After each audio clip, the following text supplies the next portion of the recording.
I always ask my clients, okay, do you really think you're going to go your whole life without getting sued? Your whole life without getting sued? Maybe, okay, but maybe not. And then if you are sued, okay, do you think you're going to be treated fairly in a lawsuit? You guys have heard me talk very much about integration and things like asset protection or estate planning or tax planning, right? But now you're going to get a view into this live. Let me switch screens over here as I introduce our guest for the day. Ron Iacone, who is a shareholder of Iacone Law, specializing in asset protection with a focus on high net worth individuals. Is exactly why we have him here today. So to talk to you guys about these things. And this is going to give you another great example through his expertise of this is one of the key relationships that comes into play when we're talking wealth management plans and wealth management, the asset protection side of the equation.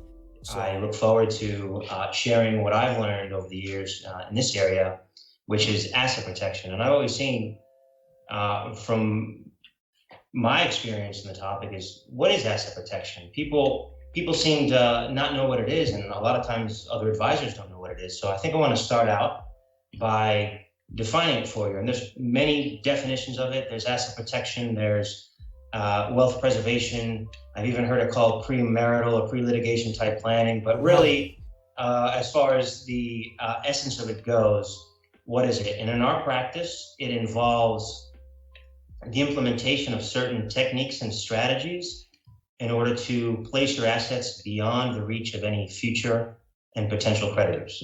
Okay? And we do preventative planning because what's the goal with asset protection or wealth preservation? What we want to do is discourage lawsuits. We want to isolate risk, absolutely limit liability, which is important, and promote settlement.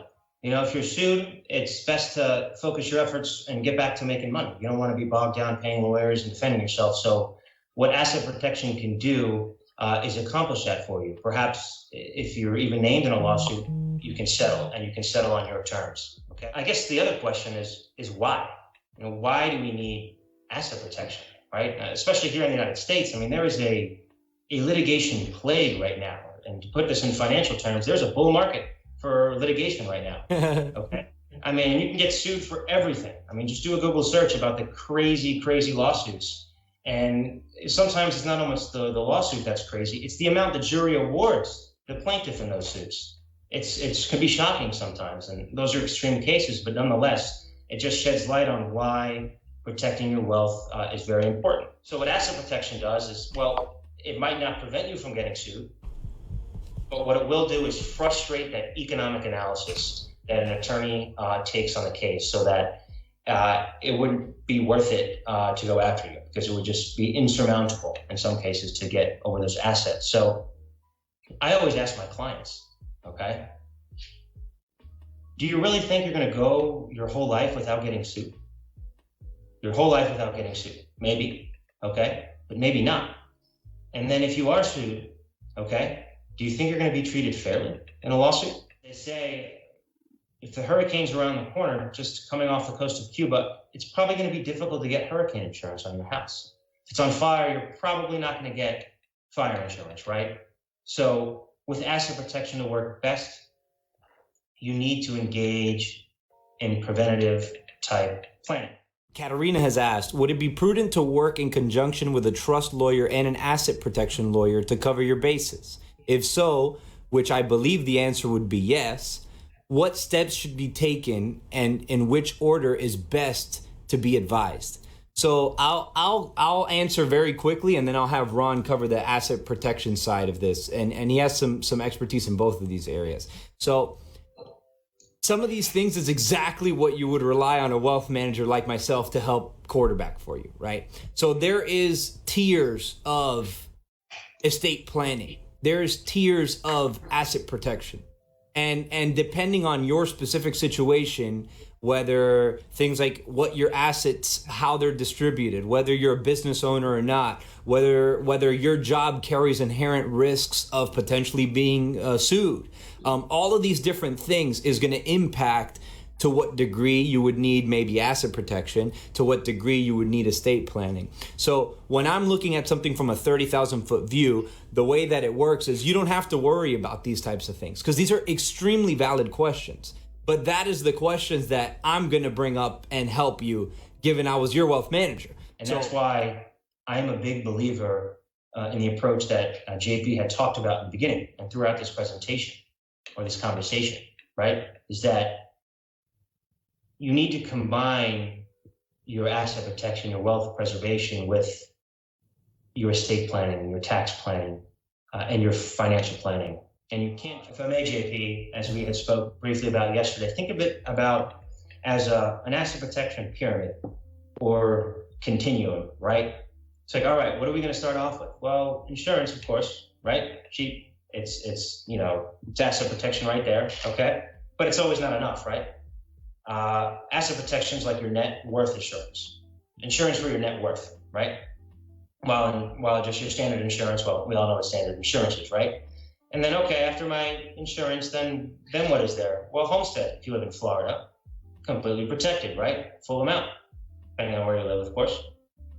And then after the homestead, well, let's look at our statutory exemptions, annuities, life insurance, maybe titling assets in the name of a marriage, which is tenancy by the entirety, which is great planning. And Florida allows you to title assets that way, not just real property, but personal assets, which is great. And then we move along the continuum, and it's like, okay, after statutory exemptions, let's look at now our investment type entities. Let's look at LLCs, right? And perhaps revocable trust that we can incorporate into that for added protection. And then after that, we get into the irrevocable trusts. And then after that, you can go offshore.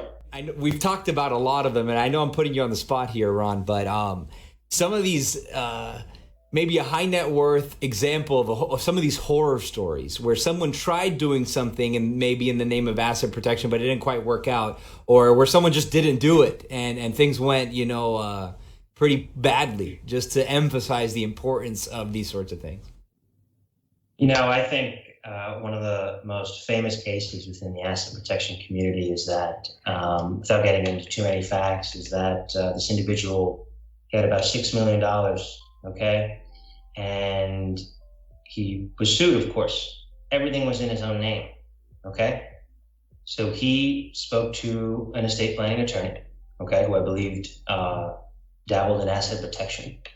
And he was advised to transfer $6 million to his wife, who in the American Bar Association article about the case was what they called a pinup wife, right? So as you would expect,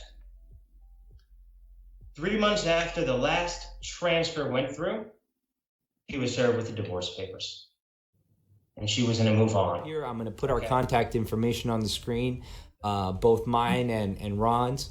Don't be shy. Please, we're here for you guys. Again, take advantage. I'd like to sincerely thank you guys for being here. Again, this is Ron, shareholder of Iacone Law, and I'm JP, as you guys know me, some of you, Jean-Paul, co-founder of Rushlight Investments. I'm a wealth manager, private wealth manager.